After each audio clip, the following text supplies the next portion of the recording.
Huwag ninyong linlangin ang inyong sarili. Ang Diyos ay di madadaya ni numan. Kung ano ang inihasik ng tao, iyon din ang kanyang aanihin. Ang nagsisikap sa mga bagay ukol sa laman ay aani ng kamatayan. Ang nagsisikap sa mga bagay ukol sa espiritu ay aani ng buhay na walang hanggan.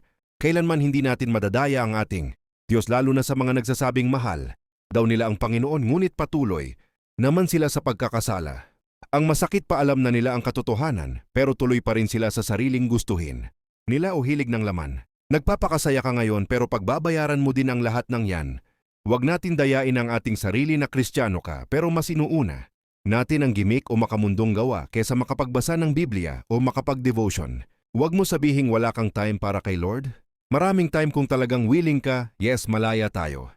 Pero hindi tayo pinalaya ng Diyos para gumawa ng masama o hindi ka lugod-lugod sa Kanya.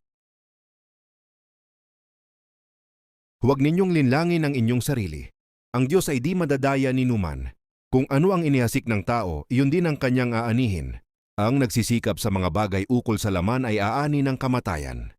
Ang nagsisikap sa mga bagay ukol sa espiritu ay aani ng buhay na walang hanggan. Kailanman hindi natin madadaya ang ating Diyos, lalo na sa mga nagsasabing mahal daw nila ang Panginoon ngunit patuloy naman sila sa pagkakasala. Ang masakit pa, alam na nila ang katotohanan pero tuloy pa rin sila sa sariling gustuhin nila o hilig ng laman. Nagpapakasaya ka ngayon pero pagbabayaran mo din ang lahat ng yan.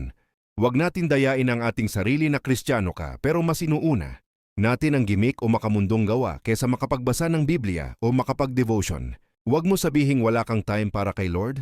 Maraming time kung talagang willing ka. Yes, malaya tayo. Pero hindi tayo pinalaya ng Diyos para gumawa ng masama o hindi ka lugod-lugod sa Kanya.